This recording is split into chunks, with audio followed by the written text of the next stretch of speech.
नमस्कार स्टूडेंट, आप सब बढ़िया हैं। आशा करते हैं आप बढ़िया से पढ़ाई कर रहे होंगे। सेकंड ग्रेड की तैयारी बहुत अच्छी चल रही होगी क्योंकि सितंबर में एग्ज़ाम है आपके और हम आपको जो क्रैश कोर्स दे रहे हैं इससे आपको बहुत कुछ मदद मिल रही होगी। इस बात की हमें पूरी उम्मीद है, पूरी आशा करते हैं कि आप अच्छे से पढ़ रहे होंगे और इसी तरह से हमारे इस चैनल से जुड़े रहें और अपनी तैयारी बढ़िया करें और अपनी सीट सुनिश्चित करें। हम ने अभी तक सेकंड ग्रेड में काव्यशास्त्र का जो प्रकरण पढ़ाया था वो कंप्लीट हो चुका है और आज हम आपके सामने लेकर आए हिंदी साहित्य का इतिहास। आज की कक्षा में हम हिंदी साहित्य के इतिहास से संबंधित कुछ चुनिंदा बातों को पढ़ेंगे, कुछ ऐसे तथ्य जानेंगे जिन पर जो बहुत गहराई से तैयार किए गए हैं और जिन पर कम से कम 10 से 20 परीक्षाओं में प्रश्न भी आ चुके हैं और इन प्रश्नों से आपको प्रश्न मिलेंगे।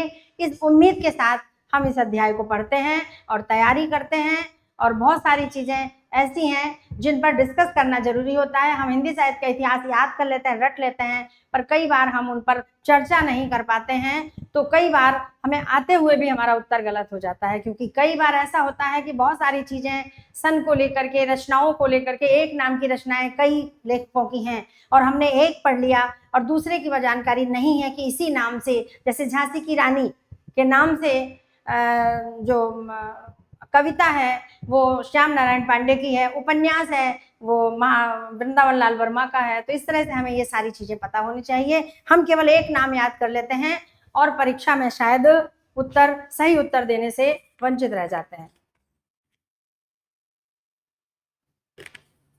तो चलिए आज हम शुरू करते हैं हिंदी साहित्य का इतिहास। सबसे पहले इतिहास लेखन की परंपरा। इतिहास लिखा गया, कब लिखा गया, सबसे पहले किसने लिखने का प्रयास किया, क्योंकि हिंदी साहित्य तो बहुत पहले से चला आ रहा है। यानी कि हम कह सकते हैं कि आदिकाल का साहित्य अपभ्रंश के रूप में हमें 7वीं शताब्दी से ही हमारे सामने चला आ रहा है।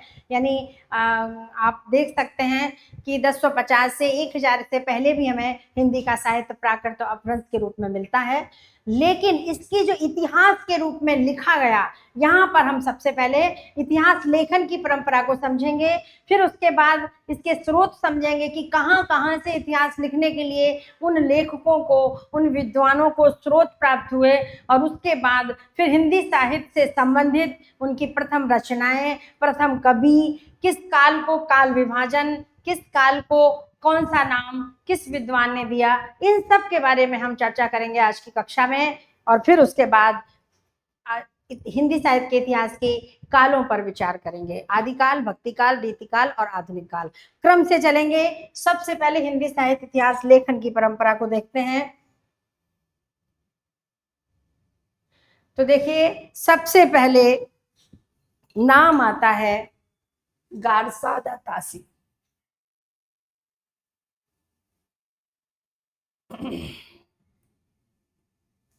गारसादा तासी का, ठीक है, बहुत सुना हुआ है नाम। हिंदी इतिहास लेखन के पहले विद्वान हैं। अगर प्रश्न आए कि हिंदी साहित्य का इतिहास सबसे पहले किसने लिखा, तो गारसादा तासी नहीं लिखा। हालांकि इनका इतिहास सटीक नहीं है, व्यवहारिक नहीं है। हिंदी साहित्य इतिहास जो ग्रंथ है उसको लिखने का श्रेय इनको नहीं जाता है, लेकिन लेखन परंपरा का जो प्रारंभ है वो गारसादा तासी ने ही कर दिया था। वो हालांकि फ्रांस के थे, पेरिस विश्वविद्यालय के प्रोफेसर थे और फ्रेंच भाषा में, यहाँ पर इन पॉइंट को हमें ध्यान रखना है, फ्रेंच भाषा में इन्होंने एक ग्रंथ लिखा था जिसका नाम इस्तबार दला लिटरेचर एंडोई एंडोस्तानी।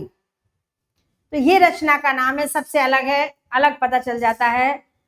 इनको हिंदी साहित्य, इन्होंने हिंदुस्तान का जो साहित्य है वो पढ़ा और इतना अच्छा लगा, इतने ज़्यादा प्रभावित हुए उसको पढ़ करके कि उन्होंने उसका इतिहास लिखने का सोचा कि हमें इसके इतिहास को लिखना चाहिए, इतना अच्छा साहित्य है, इसके बारे में लोगों को पता होना चाहिए। तो उन्होंने लिखने का प्रयास किया।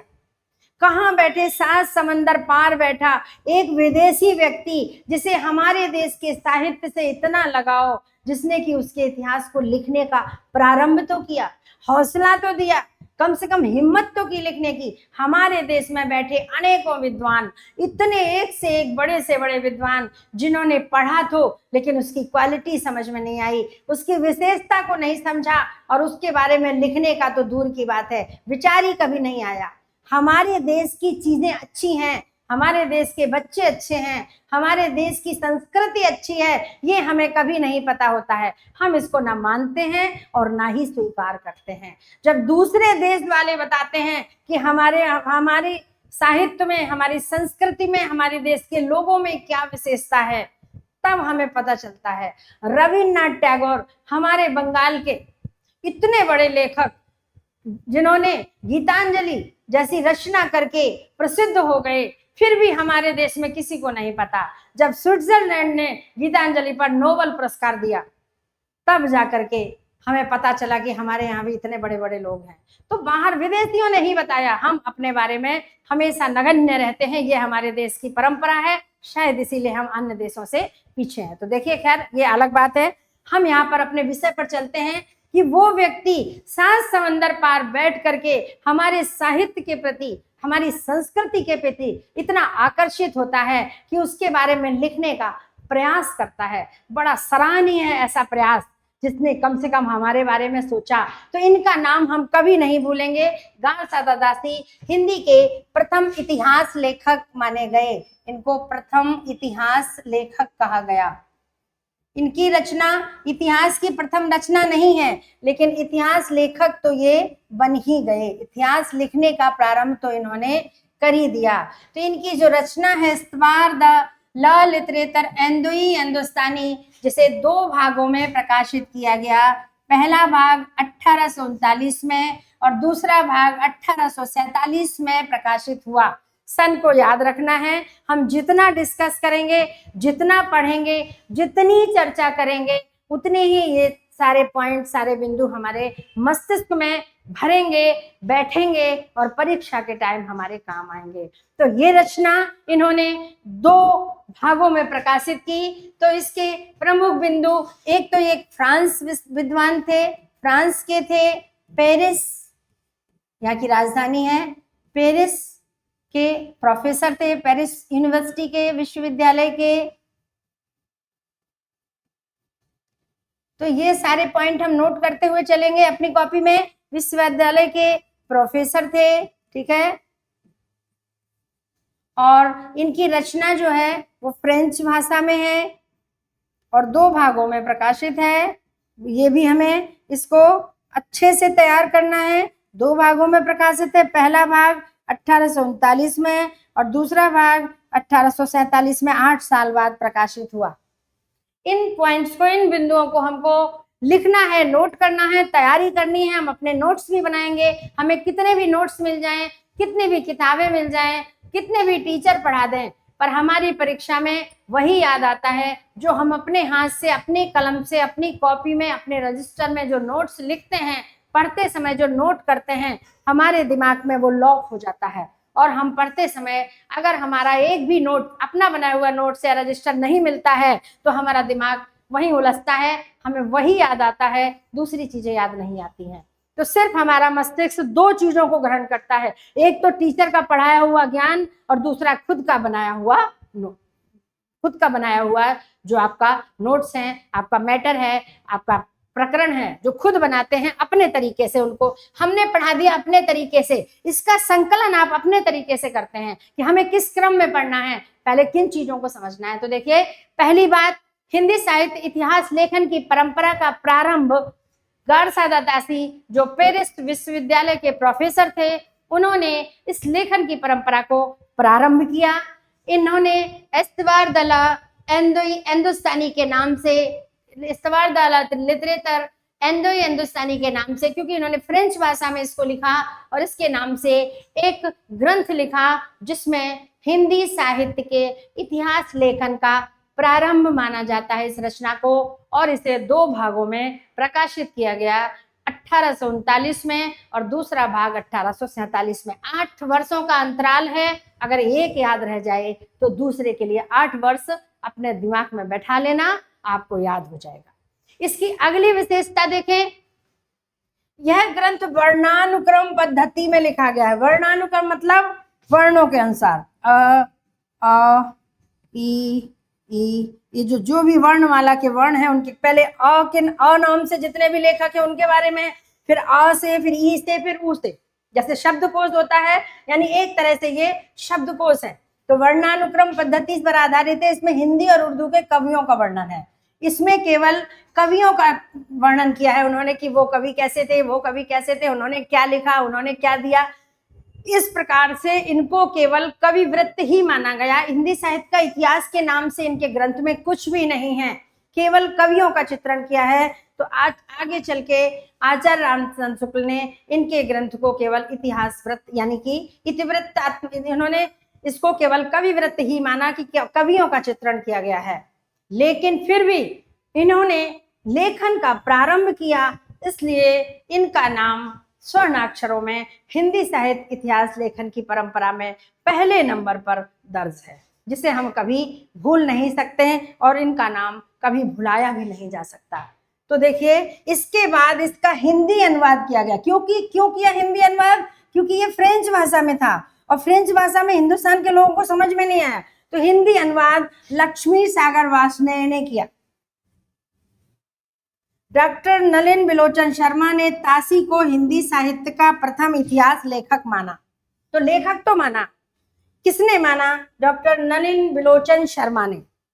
हमने पहले ही लिख दिया, प्रथम इतिहास लेखक हैं ये। इनको प्रथम इतिहास, हिंदी का प्रथम इतिहास लेखक होने का गौरव प्राप्त है। डॉक्टर नलिन बिलोचन शर्मा ने इन्हें प्रथम इतिहास माना। इनके ग्रंथ को प्रथम इतिहास नहीं माना गया, पर इन्हें प्रथम इतिहास लेखक माना गया लेखन परंपरा में इनका नाम। तो देखिए, इतनी सारी चीजें हमें याद रखना है। हिंदी अनुवाद लक्ष्मी सागर वार्ष्णेय ने किया और नलिन बिलोचन शर्मा ने इन्हें हिंदी का प्रथम इतिहास लेखक माना। नेक्स्ट पॉइंट पे चलते हैं। दूसरे नंबर पर, पहले नंबर पर नाम गारसादा तासी, दूसरे नंबर पर शिव सिंह सेंगर। इन्होंने 1883 में एक बृहद कवि संग्रह शिव सिंह सरोज के नाम से प्रस्तुत किया। 1889 में प्रकाशित हुआ ये शिव सिंह सरोज। तो देखिए, इनका भी कवि संग्रह ही है। उन्होंने कवियों का वर्णन किया वर्णानुक्रम पद्धति से, उर्दू और हिंदी के कवियों का। शिव सिंह सेंगर ने इसमें सहस्त्र कवियों का विवरण है और लगभग गारसादा तासी के में 100 कवियों का, ऐसा माना जाता है कि उन्होंने 100 कवियों के बारे में लिखा है। सहस्त्र का मतलब हजार कवियों का चित्रण किया है इन्होंने सिर्फ। और क्या किया? इतिहास के नाम पर इन्होंने कुछ नहीं किया, केवल तासी की परंपरा को बढ़ाया। गारसादा तासी ने जैसे कविवृत्त लिखा, वैसे ही इन्होंने केवल कवियों की संख्या बढ़ा दी। उन्होंने जितना लिखा उससे ज्यादा। क्यों? जब कोई विदेशी हमारे देश की संस्कृति को टच करता है तब हमें चुलबुली मचती है, अरे इससे ज्यादा तो हम कर सकते हैं, इससे अच्छा तो हम लिख सकते हैं। उसने लिखा ही क्या है, उसने किया ही क्या है इतिहास के नाम पर। लेकिन तब हम कमियां निकालने के लिए तैयार हो जाते हैं, पर शुरुआत हम कभी नहीं कर पाते हैं। जितना कुछ हमारे बारे में, हमारे देश के बारे में आज हमारे सामने उपस्थित है, उपलब्ध है, उसका प्रथम श्रेय विदेशी विद्वानों को ही जाता है। अधिकांशतः विदेशी विद्वानों ने ही हमारे संस्कृति का, हमारे साहित्य का हमसे परिचय कराया। हमें खुद ही नहीं पता है कि हम कहाँ पर हैं। कामायनी एक विश्व प्रसिद्ध महाकाव्य है, ये भी विदेशी विद्वानों ने बताया, हमें खुद नहीं पता। तो देखिए, इसमें इनकी विशेषता है कि इसमें सहस्त्र, हजार कवियों का विवरण है और केवल कवियों का विवरण है, इसलिए ये कविवृत्त है। गारसादा तासी की परंपरा को आगे बढ़ाया और इन्होंने इतिहास के नाम पर कुछ नहीं किया। इसके बाद 1889 में उनका था 1883, हाँ 1889 में जॉर्ज गियर्सन, देखो अभी भी विद्वान विदेशी ही हैं। शिव सिंह सेंगर आए और शिव सिंह सेंगर ने केवल कवियों के बारे में लिखा, केवल ये बताया कि तासी ने तो बहुत कम कवि है, भाई हमारे देश में तो बहुत कवि हैं, हम तो और भी बता सकते हैं, 1000 कवियों के बारे में बता दिया। पर किया क्या? इतिहास के नाम पर कोई भी प्रयास नहीं किया। फिर जॉर्ज गियर्सन ने अंग्रेजी भाषा में, इनका जो ग्रंथ है वो अंग्रेजी भाषा में modern vernacular literature of Hindustan के नाम से एक कविवृत्त संग्रह प्रस्तुत किया। इनका भी कविवृत्त संग्रह ही है, लेकिन फिर भी इन्होंने इतिहास के काल वजह विभाजन का प्रथम प्रयास किया। इतिहास काल विभाजन का प्रथम प्रयास होने के कारण, इतिहास के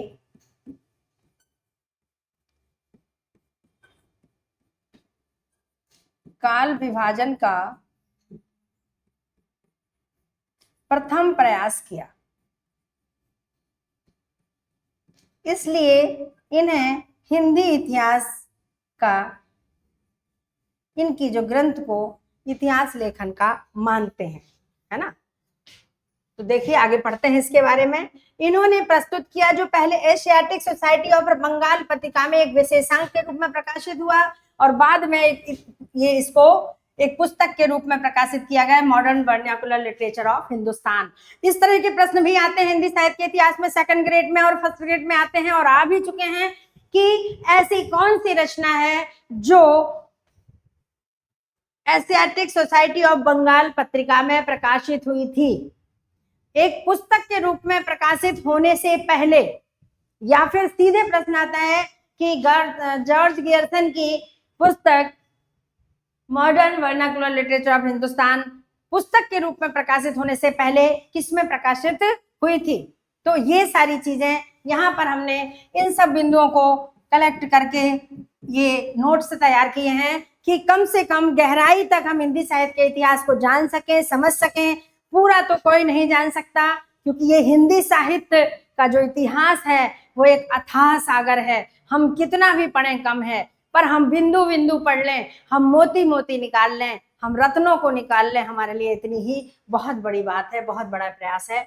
तो यह अब देखो इनके ग्रंथ के लिए क्या कहा गया कि जॉर्ज गियर्सन का जो ग्रंथ है modern vernacular literature of Hindustan, बार बार नाम पढ़िए, बार बार हम बोल रहे हैं ताकि हमारे दिमाग में भर जाए। गाडसे दासी की किताब भरती ही नहीं है, भूल जाते हैं, एक दो शब्द याद आते हैं तो तीसरे नहीं आते हैं, लेकिन दिमाग को एक कमांड देते हैं कि ऐसी रचना जो सबसे अलग है, जो हम कभी याद ही नहीं कर सकते हैं, वो गाडसे दासी की है। सबसे लंबा नाम, इतनी लंबी पुस्तक का नाम और आगे किसी ने नहीं लिखा, तो अलग विशेषता है उनकी। और जिसकी विशेषता अलग होती है उसको याद करने की जरूरत नहीं होती है। क्यों? क्योंकि वो भूलता ही नहीं है, वो अपनी विशेषता को लेकर के हमारे दिमाग पर छाया रहता है। तो पूर्णतः इतिहास ना होकर हिंदी साहित्य का पहला इतिहास माना गया। तो देखिए ये विशेषता, क्योंकि इन्होंने काल विभाजन का प्रयास किया था, इसलिए इसे पहला इतिहास माना गया, पहला इतिहास ग्रंथ।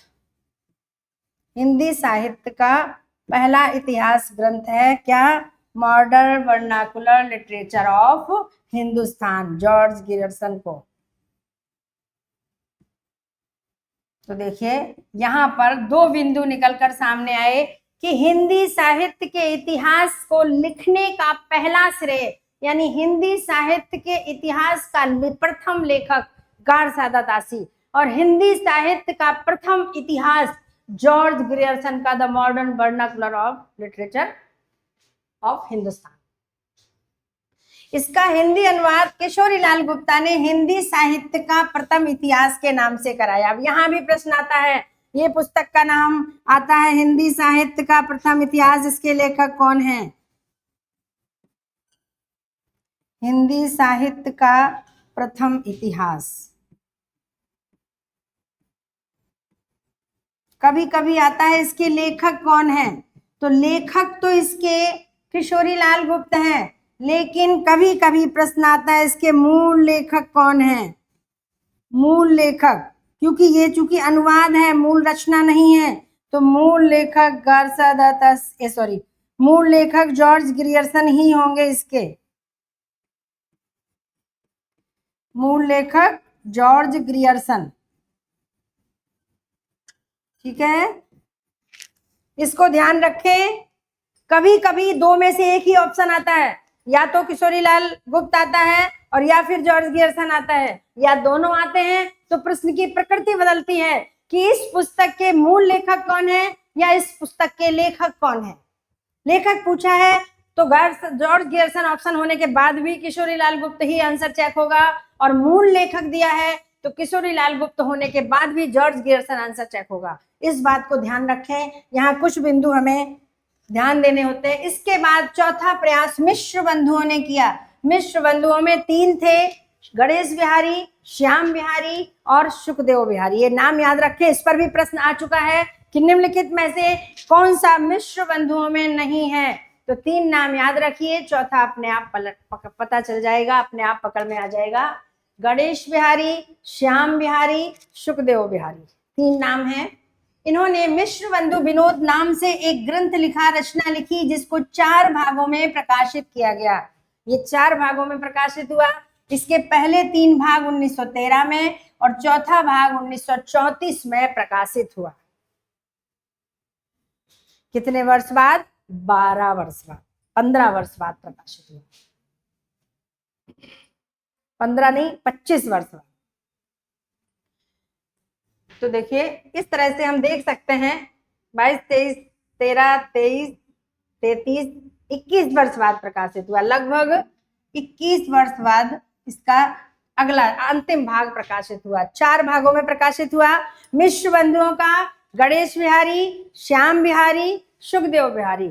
मिश्र बंधु विनोद के नाम से एक ग्रंथ प्रकाशित हुआ, जिसका प्रकाशन 4 भागों में हुआ। इसके प्रथम 3 1913 में और अंतिम भाग 1934 में प्रकाशित हुआ।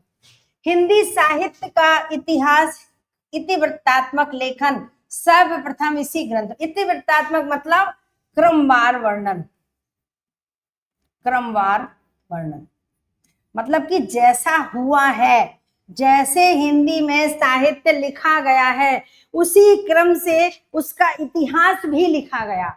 क्योंकि हमारे देश का इतिहास जैसे जैसे राजा हुए हैं, उसी क्रम में उसका इतिहास मिलता है। इतिहास का मतलब होता है तथ्य, फैक्ट, सत्य। जो हमारे पिछले समय में, बीते हुए समय में जो कुछ हो चुका है, वो सत्य रूप में हमारे सामने आए और उसी क्रम में आए, उसे कहते हैं इतिवृत्तात्मक। इतिवृत्तात्मक तो ये है इतिवृत्तात्मक कि जिस प्रकार से घटनाएं घटी हैं, उसी क्रम में और उसी रूप में उनको लिखा गया। तो परवर्ती, परवर्ती माने होता है बाद वाले, बाद वाले। तो बाद में आने वाले जितने भी इतिहासकार हुए, यानी मिश्र बंधुओं के बाद जितने भी इतिहासकार हुए, जितने भी इतिहासकारों ने हिंदी साहित्य के इतिहास लिखने का प्रयास किया, उन्होंने इसी ग्रंथ से आधार लिए, यानी ये ग्रंथ उनके लिए आधार ग्रंथ साबित हुआ। यहाँ तक कि आचार्य रामचंद्र शुक्ल ने भी स्वीकार किया है, उन्होंने भी अपने हिंदी साहित्य का इतिहास लिखने में इनकी रचना का आधार लिया है, सहारा लिया है। देखिए उन्होंने हिंदी साहित्य इतिहास का जो इनकी रचना है, उसके पृष्ठ 8 और 9 पर आप देख सकते हैं। अगर आप हिंदी के विद्यार्थी हैं तो आपके पास रामचंद्र शुक्ल का हिंदी साहित्य और डॉक्टर नगेंद्र का हिंदी साहित्य जरूर होना चाहिए, हिंदी साहित्य का इतिहास होना चाहिए। और आप देखें मिलाएं पृष्ठ संख्या 8 और 9 पर, ये प्रामाणिक बातें हैं। 8 और 9 पर उन्होंने स्वयं लिखा है कि रीतिकाल के कवियों के परिचयात्मक विवरण मैंने मिश्र बंधु विनोद से ग्रहण किए हैं। ये बिल्कुल सत्य बात है, उनके स्वयं की लिखी हुई बात है, किसी की कही हुई, सुनी हुई या किसी के द्वारा बताई हुई ये बात नहीं है। तो हमें इसको समझना है। यहाँ पर अब यहाँ पर हम ठहरते हैं, एक बार वापस इन चीजों को अपने दिमाग में एक क्रम से बैठाते हैं कि सबसे पहले हिंदी साहित्य इतिहास लिखने का प्रारंभ गाड सादा तासी ने किया था, जिनका प्रथम प्रयास था। उन्होंने बड़ी ही अजीबोगरीब नाम से एक किताब लिखी थी, जिसको हम वापस पढ़ते हैं। ये फ्रेंच भाषा में इन्होंने एक पुस्तक लिखी, इस्तवार द ला लिटरेचर एंडोई हिंदुस्तानी, जो 2 भागों में प्रकाशित हुई। पहला भाग इसका 1839 में और दूसरा भाग 1847 में प्रकाशित हुआ। ये पेरिस विश्वविद्यालय के प्रोफेसर थे, तो इन्होंने प्रथम प्रयास किया, इसलिए इन्हें हिंदी साहित्य के इतिहास का प्रथम लेखक माना जाता है। और दूसरी बात कि ये वर्णानुक्रम पद्धति पर लिखा हुआ एक कविवृत्त संग्रह है। इसमें केवल कवियों का, हिंदी और उर्दू के कवियों का वर्णन है। लक्ष्मी सागर वार्ष्णेय ने बाद में इसका हिंदी अनुवाद प्रस्तुत किया। डॉक्टर नलिन बिलोचर शर्मा ने इन्हें हिंदी इतिहास का प्रथम लेखक माना। इसके बाद शिव संग सरोज ने 1883 में एक कविवृत्त संग्रह प्रस्तुत किया, शिव सिंह सेंगर के नाम से, शिव सिंह सरोज के नाम से शिव सिंह सेंगर ने, जिसमें 1000 कवियों का चित्रण है और इन्होंने इतिहास के नाम पर कोई खास काम नहीं किया है। इसे भी इन्होंने केवल गारसा दत्तासी की परंपरा को आगे बढ़ाया है जो उन्होंने किया था। इसके बाद जर्मन विद्वान जॉर्ज गियर्सन ने 1889 में अंग्रेजी भाषा में, इनकी रचना अंग्रेजी भाषा में, ध्यान रखना इस बात को कि ये जो इनका जो इतिहास है मॉडर्न वर्नाकुलर, नाम ही अंग्रेजी में है, अंग्रेजी भाषा में। ये प्रश्न भी आ चुका है फर्स्ट ग्रेड में, लगभग 2018 में आया था, 17 या 18 में जो परीक्षा हुई थी 18 में, कि मॉडर्न द वर्नाकुलर जो रचना है जॉर्ज गियर्सन की वो किस भाषा में है?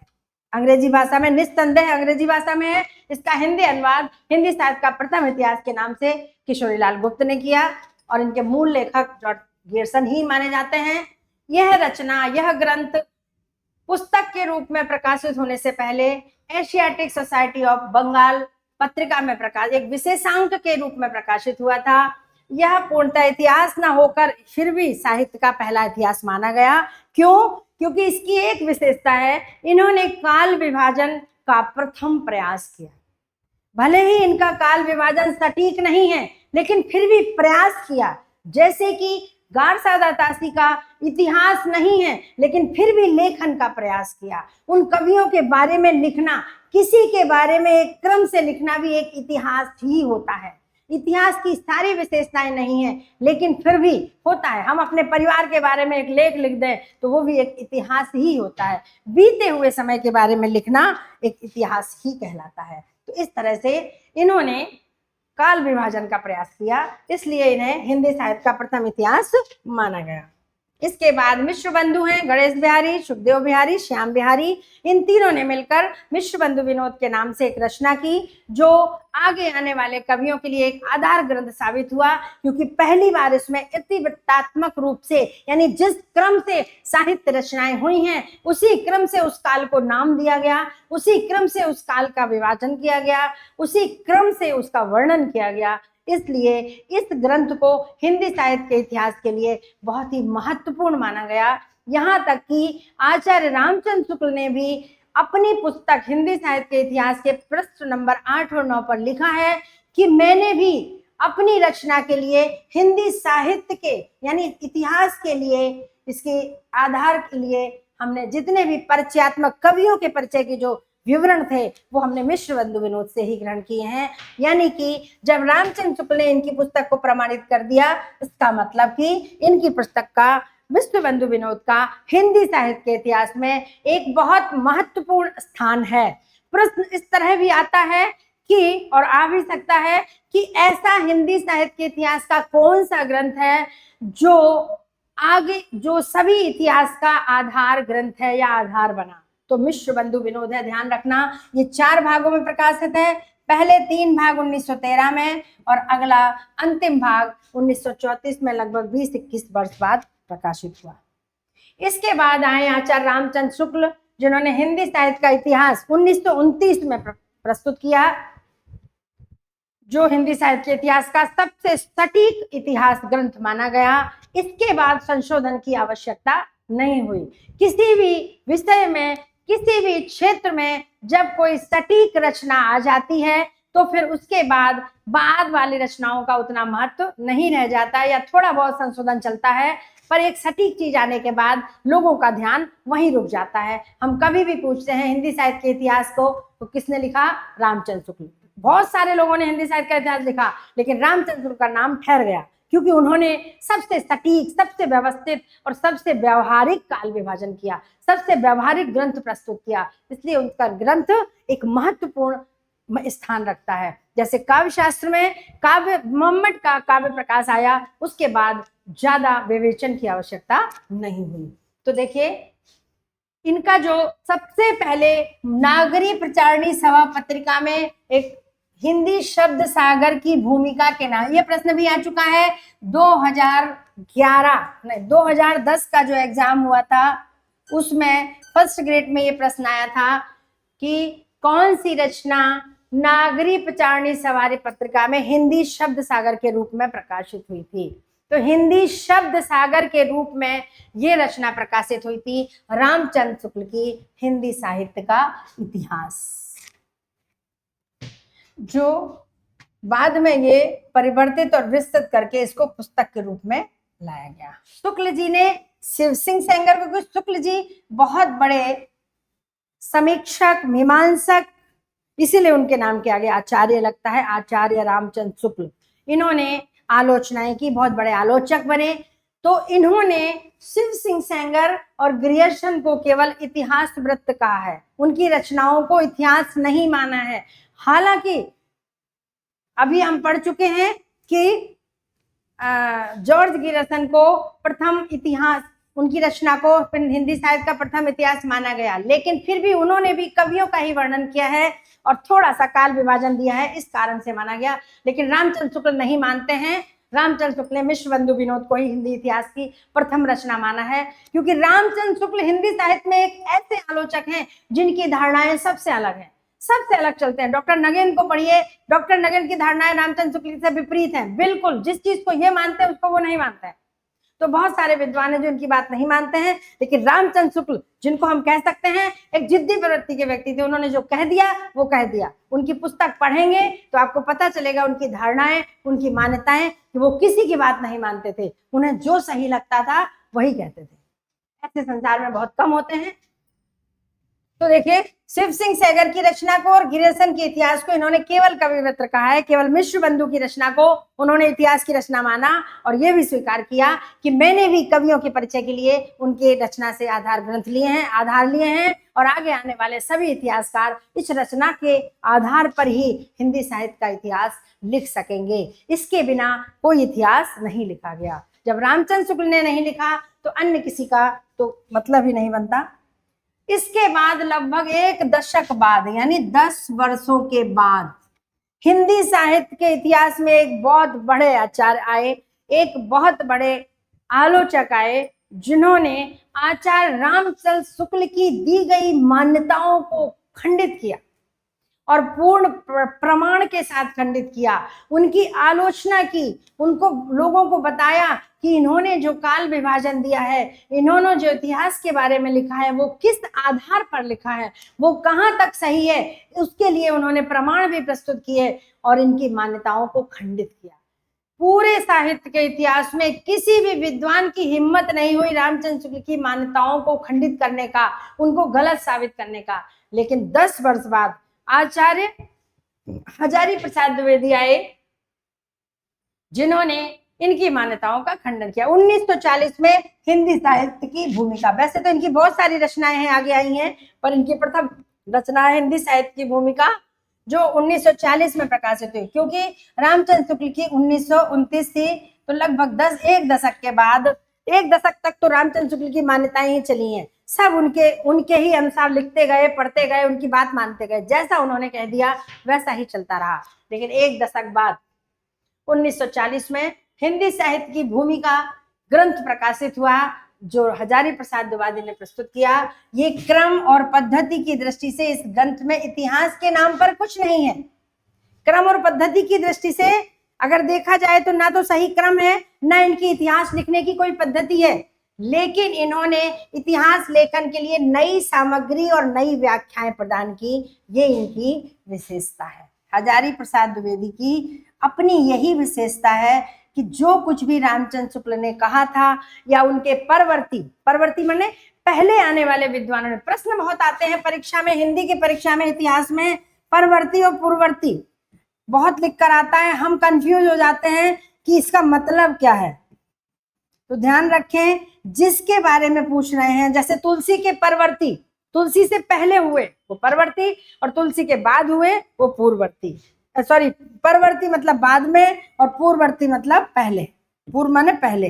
तो किसी भी कवि के बारे में पूछा जाए, लेखक के बारे में पूछा जाए, उसका नाम पूछे हजारी प्रसाद द्विवेदी के पूर्ववर्ती, तो पूर्ववर्ती कवियों के बारे में बताना पड़ेगा, और परवर्ती मतलब बाद में। ये हम ध्यान रखें इन शब्दों को। तो हजारी प्रसाद द्विवेदी ऐसे पहले विद्वानों ने जिन्होंने आचार्य शुक्ल जी की धारणाओं को चुनौती देते हुए सबल प्रमाणों के साथ आधार पर खंडित किया। कैसे किया कि आगे पढ़ेंगे हम कि रामचंद्र शुक्ल ने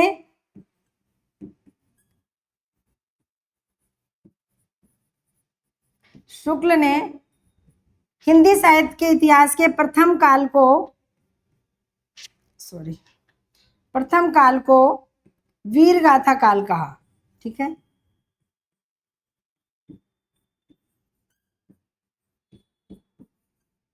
हजारी प्रसाद द्विवेदी ने 10 वर्ष बाद, लोगों ने किसी ने विरोध नहीं किया, थोड़ा बहुत नाम किसी ने वीर काल कह दिया कि ऐसे ऐसे, लेकिन हजारी प्रसाद द्विवेदी ने इसका नाम बदलकर आदिकाल कर दिया। क्यों कर दिया? क्योंकि उन्होंने खंडन किया और प्रमाण दिए कि वीर गाथा काल का मतलब है कि जिस समय में केवल वीर रस प्रधान रचनाएं होती थी उसको वीर गाथा काल कहते हैं। तो उस समय में, उस युग में, जो सबसे हिंदी साहित्य का जो प्रारंभिक युग था, उस युग में अगर केवल वीर रस की रचनाएं हैं तो बाकी रस की रचनाओं का क्या होगा? यानी वीर गाथा काल नाम रखते हैं तो अन्य रस की रचनाओं का तो स्थान ही नहीं होगा, इसलिए उन्होंने इसे आदिकाल नहीं माना। इन्होंने वीर गाथा काल नहीं माना और आदिकाल नाम दिया। ऐसे ही आधुनिक काल को इन्होंने गद्य काल कहा था शुक्ल जी ने, लेकिन इन्होंने आकर के हजारी प्रसाद द्विवेदी ने इसका नाम आधुनिक काल दिया। क्यों? बोले केवल गद्य रचनाएं ही थोड़ी हैं, आधुनिक काल में काव्य की रचनाएं कहाँ जाएंगी अगर केवल गद्य काल नाम दिया जाएगा। तो उन्होंने पूर्ण प्रमाण के साथ उनकी मान्यताओं का खंडन किया, उनमें परिवर्तन किया और अपनी मान्यताओं को पुष्ट किया। आगे पढ़ेंगे कि रामचंद्र शुक्ल ने 12 रचनाओं के आधार पर इस काल का नाम वीर गाथा काल रखा। हजारी प्रसाद द्विवेदी ने उन 12 रचनाओं का वर्णन करते हुए, उनका प्रमाण देते हुए ये प्रमाणित किया, साबित किया कि उनके द्वारा चुनी हुई वो 12 रचनाएं पूरी की पूरी वीर गाथा काल यानी वीर रस की नहीं है। उसमें बहुत सारी रचनाएं भक्ति रस की हैं, बहुत सारी रचनाएं श्रृंगार रस की हैं, कोई शांत रस की हैं। तो इस तरह से वो स्वयं अपनी मान्यताओं में ही खरे नहीं उतरे हैं। तो हजारी प्रसाद, आगे हम पढ़ेंगे इसके आगे चल करके इन चीजों को। तो देखिए यहाँ पर हमने इतनी बात समझ ली कि हजारी प्रसाद द्विवेदी ने रामचंद्र शुक्ल का विरोध करने का साहस किया, वरना हिंदी साहित्य के इतिहास में किसी में साहस नहीं था। और जो भी विरोध किया तो पूरे प्रमाण के साथ किया, ऐसा नहीं है कि कोई गलत बात कही या जबरदस्ती उनकी कमियां निकाली। तो देखिए इसके बाद हम देखते हैं इतिहास लेखन की सामग्री। जो हमारे इतिहासकारों ने हिंदी साहित्य का इतिहास लिखा, तो लिखने के लिए स्रोत भी चाहिए होते हैं ना। कहाँ से? क्यों? अपने मन से नहीं लिख सकते, अपने मन से जो लिखेंगे वो कल्पना होगी। तो तथ्य होने चाहिए इतिहास में, सत्य प्रमाण होने चाहिए। जो कुछ भी लिखा जाए, किसी कवि का जन्म काल, मृत्यु काल, किसी कवि की रचना का रचना काल, ये सब जो इतिहास में दे रहे हैं तो उनके प्रमाण भी होने चाहिए, वरना ये मान्यताएं खंडित हो जाएंगी। तो प्रमाण के लिए सामग्री की आवश्यकता होती है। तो देखिए कहाँ से स्रोत लिए। 84 वैष्णवन की वार्ता जो 17वीं शताब्दी के उत्तरार्ध में लिखी गई थी। क्यों? 17वीं शताब्दी का उत्तरार्ध मतलब जहां से 18वीं शताब्दी शुरू होती है, और 1839 में सबसे पहले हिंदी साहित्य इतिहास लेखन का प्रारंभ हुआ। यहाँ जोड़िए चीजों को, कनेक्ट करिए। ये है प्रामाणिक इतिहास। इतिहास के तथ्य प्रामाणिक होते हैं कि 18वीं शताब्दी समाप्त होने के पहले, यानी अंत में 18वीं शताब्दी प्रारंभ होने से पहले 17वीं शताब्दी के अंत में, यानी हम कह सकते हैं 1680, 1700, इस तरह से कह के 1680, 1690 ये 17वीं शताब्दी मानी जाती है। जैसे आज 2024-25 है तो हमारी ये 21वीं शताब्दी है। तो इस तरह से गोकुलनाथ की रचना 84 वैष्णव की वार्ता और दूसरी रचना 200 वैष्णवन की। वैष्णव मतलब होते हैं विष्णु भक्त। तो ज्यादातर प्रारंभिक रचनाएं भक्ति से संबंधित ही थी, आदिकाल में भी, और भक्ति काल तो पूरा भक्ति से भरा पड़ा है। तो भक्ति से संबंधित रचनाएं, तो इन्होंने इन कवियों का संग्रह, इसको कहते हैं कवित्व, कविवृत्त। तो 84 वैष्णव, इसमें 84 कवियों की बातें हैं और इसमें 200 कवियों की बातें, 200 कवियों का चित्रण है। 17वीं शताब्दी के उत्तरार्ध में ये दोनों रचनाएं गोकुलनाथ ने लिखी। गोकुलनाथ कौन थे? वल्लभाचार्य के शिष्य। गोकुलनाथ ने वल्लभाचार्य के शिष्यों का वर्णन किया है और इसमें विट्ठलनाथ के शिष्यों का वर्णन किया है। तो विट्ठलनाथ जो हैं कौन थे? वल्लभाचार्य के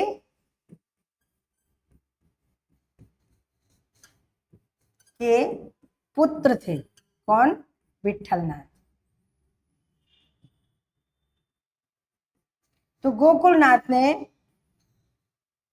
84 वैष्णवन की वार्ता में वल्लभाचार्य के शिष्यों का वर्णन किया है और 200 वैष्णवन की वार्ता में विठलनाथ के शिष्यों का वर्णन किया है। इसके बाद तीसरी रचना है जो स्रोत के रूप में भक्तमाल नावादास की है, जिसमें 200 राम भक्त कवियों का चित्रण है। यानी सारे कवियों के, पहले लोगों ने कवि वृत्त लिखे, कवि वृत्त लिखने के बाद फिर उन कवियों के बारे में पूरे इतिहास के तौर पर हिंदी साहित्य के इतिहास के ग्रंथ लिखे गए। तो ये इनकी सामग्री है, इनको हमें याद रखना है। कालिदास हजारा, कालिदास त्रिवेदी ने लिखा। गुरु ग्रंथ साहब जिसका संकलन किया गुरु अर्जन देव ने, कबीर नानक रैदास के पदों का संकलन है इसमें।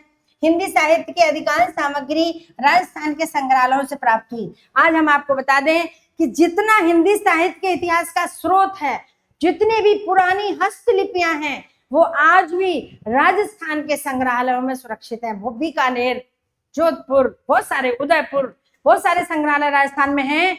और हिंदी साहित्य का सर्वाधिक इतिहास पूरे हिंदुस्तान में सबसे ज्यादा राजस्थान में सुरक्षित है, आज भी सुरक्षित है। आज भी हम उन संग्रहालयों में उनकी प्रतिलिपियां, हस्तलिपियां देख सकते हैं। उन कवियों के हाथ से लिखी हुई रचनाएं वहां सुरक्षित है। अगर हमें कभी मौका मिले आपको जाने का तो जरूर जाएं और जरूर देखें। हिंदी के संग्रहालय बने हुए हैं और वहां पर सब चीजें सुरक्षित हैं।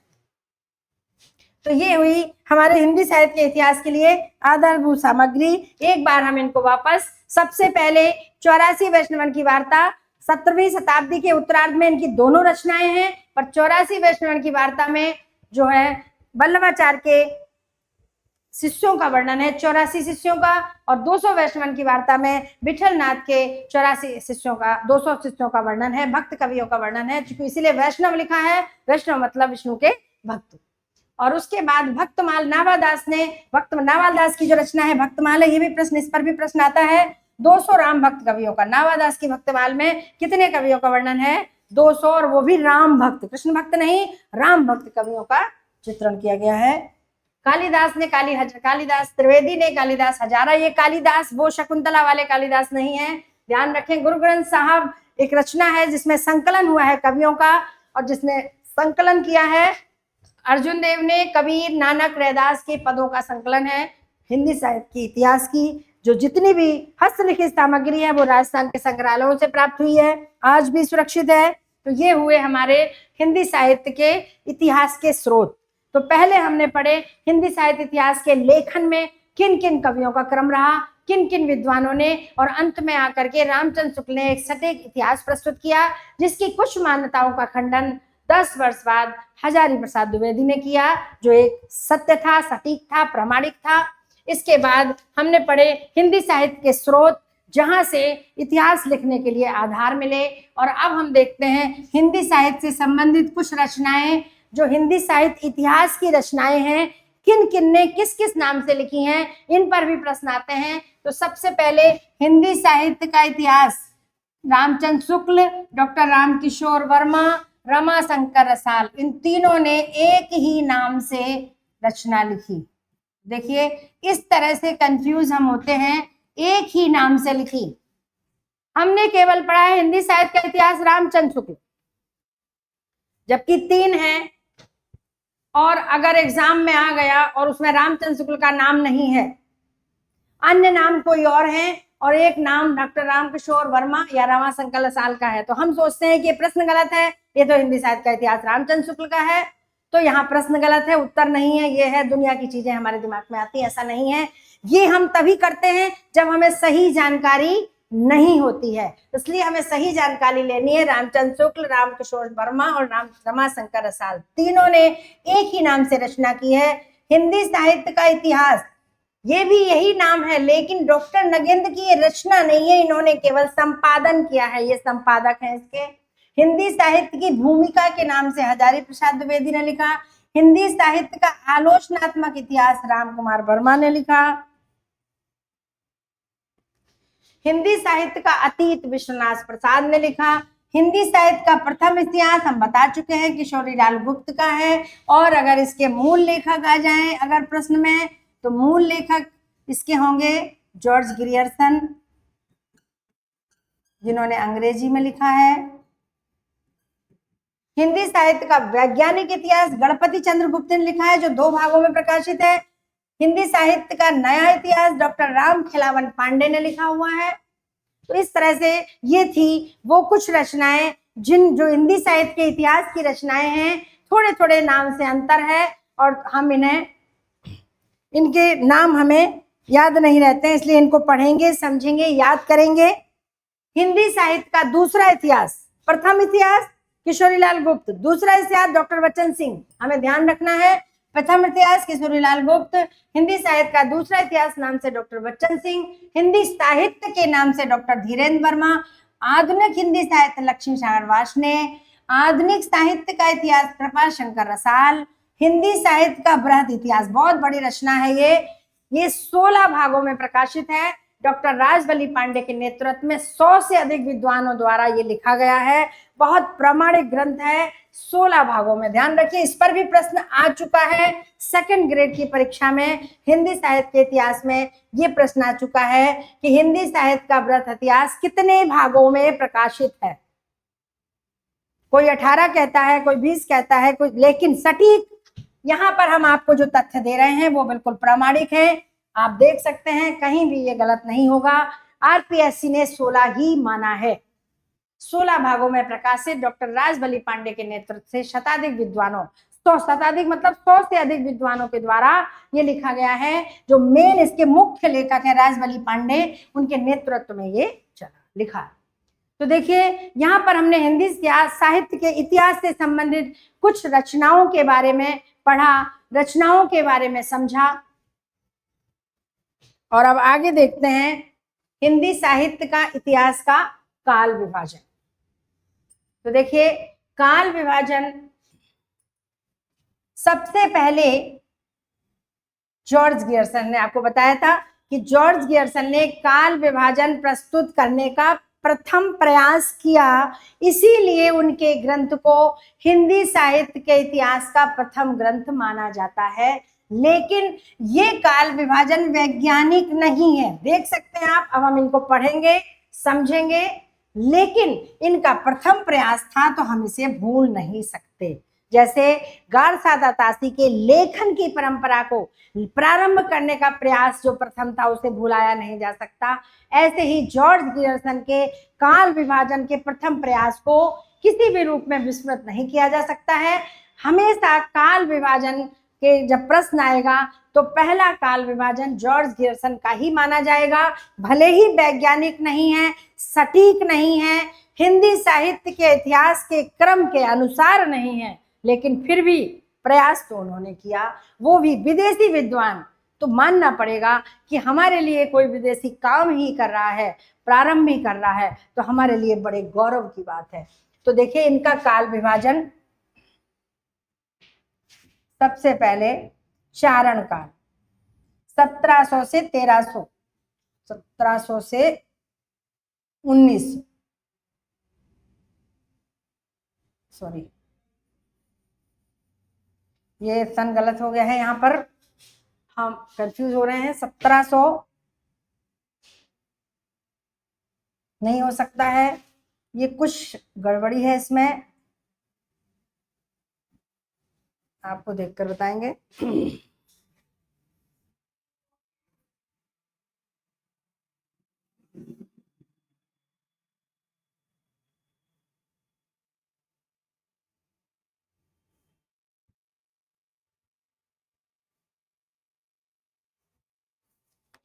तो यहाँ पर हम अभी इसको छोड़ देते हैं। सन में कुछ कंफ्यूज मुझे लग रहा है, कुछ सही नहीं लग रहा है ये, क्योंकि 1700 तो आ जाता है बिल्कुल रीतिकाल के समय। ये कुछ मिसप्रिंट हुआ है, इसको हम आपको क्लियर कर देंगे। अभी हमें भी याद नहीं है सन इसका।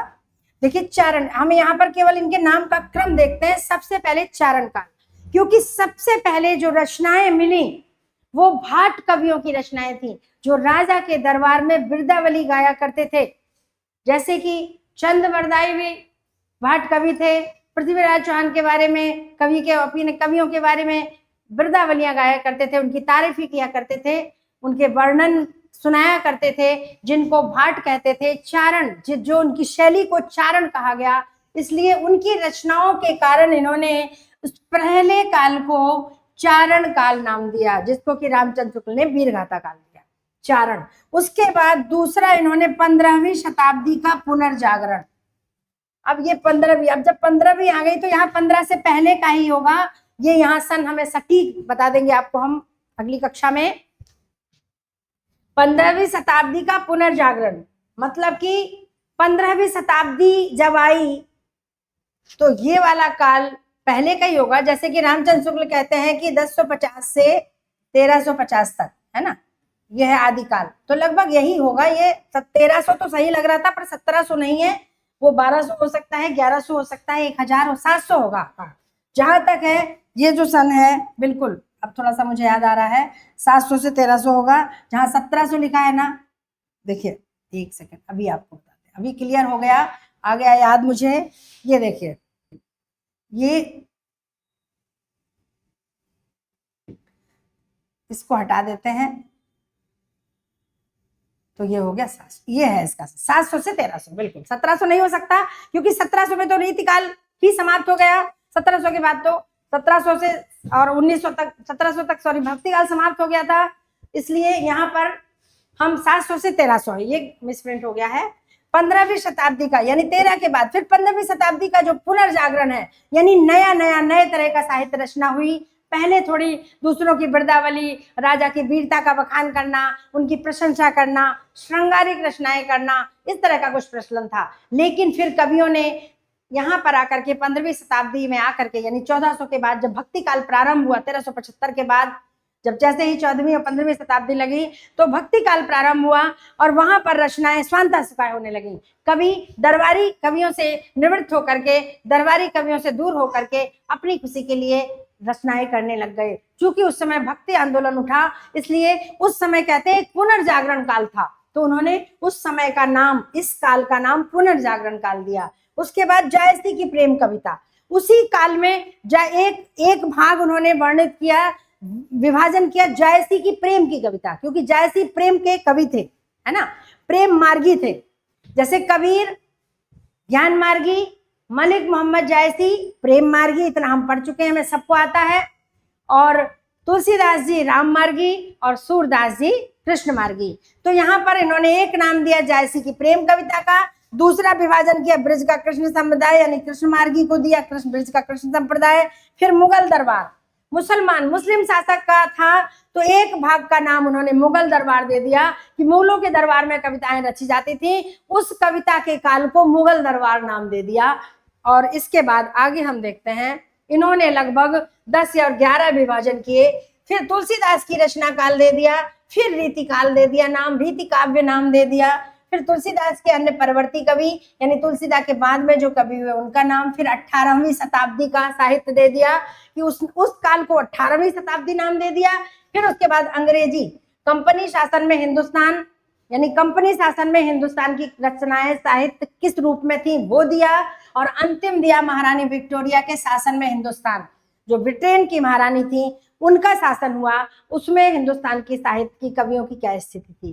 तो अब देख सकते हैं हम, अगर हम इनके पूरे नाम ले ले, ध्यान से समझें, तो सही बात है कि रामचंद्र शुक्ल ने जॉर्ज गियर्सन के इतिहास को इतिहास ग्रंथ ना मानकर, केवल एक हिंदी साहित्य का इतिहास ना मानकर केवल एक इतिहास माना। देखो जॉर्ज गियर्सन चारण काल, 15वीं शताब्दी का पुनर्जागरण, जायसी की प्रेम कविता, ब्रज का कृष्ण संप्रदाय, मुगल दरबार, तुलसीदास, रीति काव्य, तुलसीदास के परवर्ती कवि, 18वीं शताब्दी, कंपनी शासन में हिंदुस्तान और महारानी विक्टोरिया में हिंदुस्तान। तो देखिए कितने सारे विभाजन हैं, जिसमें 1, 2, 3,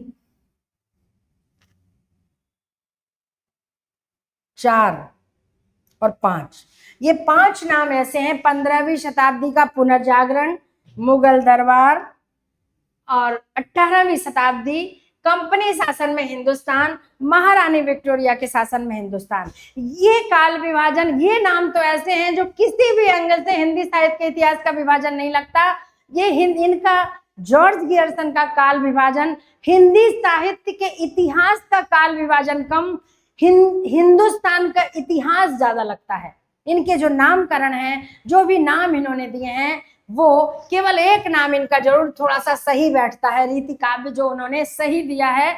बाकी उनके सारे जो नाम दिए हैं वो हिंदी साहित्य का इतिहास विभाजन ना कह करके ये हिंदुस्तान का इतिहास विभाजन है।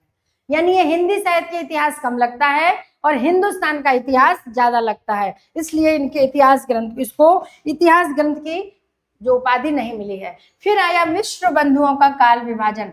देखिए, मिश्र बंधुओं ने बहुत सही सटीक काल विभाजन दिया। वो इतिवृत्तात्मक जो पहले कह चुके हैं, एक सही क्रम के अनुसार काल विभाजन, जिन्होंने पहले काल को आरंभिक काल नाम दिया। आरंभ मतलब पहले की रचना, बिल्कुल सही नाम दिया। और इसको दो भागों में विभाजित किया, पूर्व आरंभिक काल और उत्तर आरंभिक काल, जिसका देखो 700 से, ये सारे के सारे देखिए संबद्ध है, ध्यान रखें सन नहीं है, सब संबद्ध है। 700 से 1343 और 1344 से 1444। फिर उसके बाद दूसरा आया माध्यमिक काल, इसको भी उन्होंने दो भागों में विभाजित किया, पूर्व मध्य काल, उत्तर मध्य काल, जो इसको भक्ति काल कहते हैं। फिर तीसरा जो रीति काल है उसको उन्होंने अलंकृत काल नाम दिया, पूर्व अलंकृत काल और उत्तर अलंकृत काल। फिर उसके बाद चौथा दिया परिवर्तन काल, कि इस समय कविताओं में, साहित्य में परिवर्तन हो रहा था, जो 1891 से लेके और 1924 तक। यही वो समय है जब अंग्रेजों से जो देश में बहुत ज्यादा अंग्रेजों से युद्ध और क्रांतियां चल रही थी, बहुत उथल पुथल हो रही थी, तो इस तरह की स्थिति थी। इस समय हमारे हिंदुस्तान के साहित्य में बहुत परिवर्तन आए। क्यों? इसलिए आए क्योंकि जो कुछ परिस्थितियां जैसी होती हैं उसी हिसाब से देश के, हिंदुस्तान के जो परिस्थितियां थी देश की, उसके अनुसार हमारे साहित्य पर भी उसका प्रभाव पड़ना स्वाभाविक था। उसके बाद इन्होंने विकास काल, फिर जब 1926 के बाद, जब जिसको हम द्विवेदी युग कहते हैं, आधुनिक काल का द्विवेदी युग, जहां से हिंदी साहित्य का परिमार्जन प्रारंभ हो गया। अंग्रेजों की जड़ें कमजोर होने लगी, बहुत सारे आंदोलन होने लगे, अंग्रेज जहां तक कि यहाँ से पलायन की, भागने की स्थिति में थे, तब हमारे साहित्य बहुत सही सटीक रूप में, यानी महावीर प्रसाद द्विवेदी ने हिंदी का सबसे अच्छा शुद्ध परिमार्जन किया, उसको शुद्ध किया, उसकी भाषा को सुधारा, और फिर हिंदी एक अच्छे रूप में, खड़ी बोली के रूप में हमारे सामने प्रस्तुत हुई। तो इस तरह से इन्होंने 5 नाम दिए। फिर आचार्य रामचंद्र शुक्ल ने 4 भागों में विभाजित किया, वीरगाथा काल, पूर्व मध्य काल, उत्तर मध्य काल। ये भक्ति काल है जिसको इन्होंने पूर्व मध्य काल कहा, और तीसरा रीति काल है जिसको शुक्ल जी ने उत्तर मध्य काल कहा, और आधुनिक काल को उन्होंने गद्य काल कहा। ये इनके नाम है, ध्यान रखें। इसके बाद डॉक्टर राम कुमार वर्मा ने 5 भागों में विभाजित किया, मिश्र बंधु की तरह। पहले को संधि काल कहा इन्होंने, दूसरे को चारण काल, क्योंकि ये चारण काल का नाम इसकी वजह से ग्रियर्सन ये नाम दे गए थे, चारण काल, इसका श्रेय ग्रियर्सन को जाता है। भक्ति काल दिया, रीति काल और आधुनिक काल। इस तरह से इन्होंने इसके जो आदि काल है, आदि काल को या वीरगाथा काल को 2 भागों में विभाजित कर दिया, संधि काल और संधि काल मतलब जहां 2 प्रकार की संस्कृति और भाषा देखने को मिली थी साहित्य में। 2 प्रकार की संस्कृति और कई प्रकार की संस्कृति या कई प्रकार की भाषाओं का मिला जुला रूप, संधि काल। इसके बाद आचार्य हजारी प्रसाद दुबे ने बस 2 परिवर्तन किए, कि पहले काल को, वीरगाथा काल को आदि काल नाम दिया, और गद्य काल को, रामचंद्र शुक्ल के गद्य काल को आधुनिक काल, और पूर्व मध्य काल को भक्ति साहित्य नाम दिया, और उत्तर मध्य काल को रीति काव्य या प्रेम मार्गी काव्य नाम दिया। आगे और बहुत सारे हैं, गणपति चंद्रगुप्त ने भी, फिर तो वही चलते आए, पूर्व मध्य काल रामचंद्र शुक्ल की ही अनुसरण किया, केवल आधुनिक काल हजारी प्रसाद द्विवेदी का लिया है इन्होंने। और इसके इस तरह से